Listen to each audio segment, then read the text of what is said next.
So at the bottom of the deck, we have the Empress.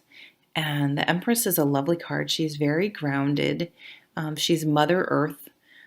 And she she's very nurturing. She knows how to just encourage everyone around her to be their best and to be fruitful. And that in turn ends up creating abundance for herself. It's like she knows that she's just very encouraging and mothering and motherly in a very good way. You know, all the queens go to her for advice, so she can relate to fire, water, all the elements very well, and she encompasses sort of the positive essence of all those queens energies. So she's very relatable. She's a wonderful leader, and she leads by encouragement and nurturing. So that's a nice card to have on the bottom. And then we have the Queen of Wands. So the Queen of Wands tends to lead by example. She's very motivated. She's very enthusiastic. She's very determined. Like when she is passionate about something and sets her sights on something, she is unwavering. But she's also very encouraging of others. Her touch of the Empress is encouraging others by helping them see the excitement and good ideas that they have and motivating them to take action on them, not just to talk about something, but hey, that's a good idea. Are you doing that? Like every time you see her, she'll be like, hey, how's that going? That's such a great idea. And she'll have like 10 more ideas to help you put things into action. And she's just very enthusiastic and positive. So when you leave her presence, you're usually jazzed up to like go do something and work on your idea, and you feel more confident about yourself. And then we have the Six of Cups. So the Six of Cups can talk about several different things. It's, very simply can be about children. It can also be about the past, people coming in from that from your past into the present. And it's also a bit about nostalgia. So, it talks about sometimes when we remember how things were, we can either remember them better than they were or worse when they were. But if there was any way to actually relive the situation, we probably don't have it right. Like we don't, you know what I mean? It's not the same. Like if you go back to your summer camp, it would seem smaller or more run, it just wouldn't seem the same. You wouldn't invoke that same feeling and maybe even look the same. So the only caution of this card is not to be careful how tied to things of the past you were. Like, oh, that relationship was great, or that person was great, or that job was, because when you actually were in, or bad, is when you meet this person in the present. First of all, you're not the same person, so either of you are. But, you sort of have to have an open mind that things may not have been as bad or as good, and most likely will be totally different anyway in the future. Sometimes people don't change at all, so, go with your gut.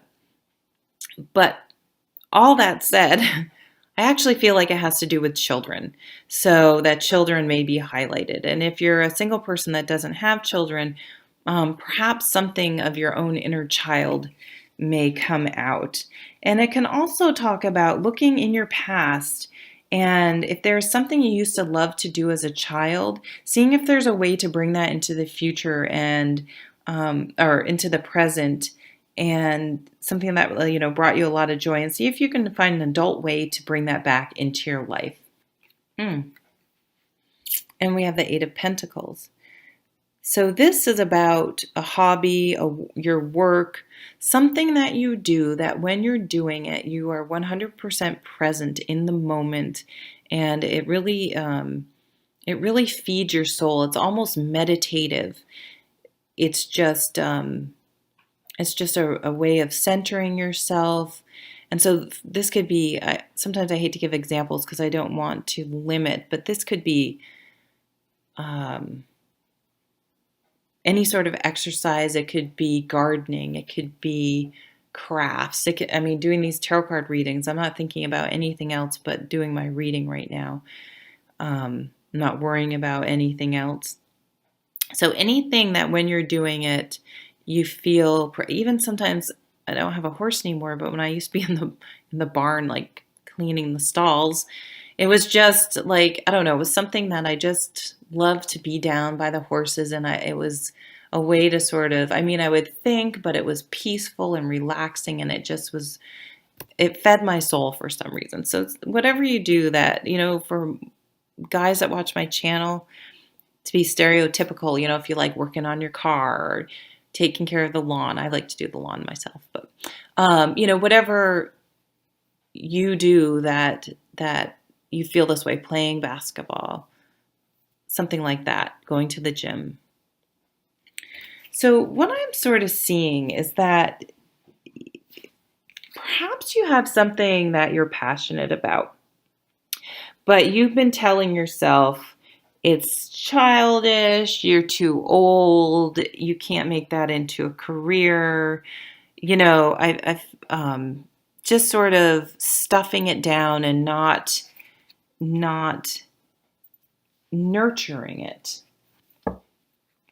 Or you haven't been able to get yourself motivated about it because you're like, oh, it's stupid. It's something I used to do as a kid. It's childish. I can't do it. And I really feel like you need to nurture that side of yourself that's looking for a creative outlet.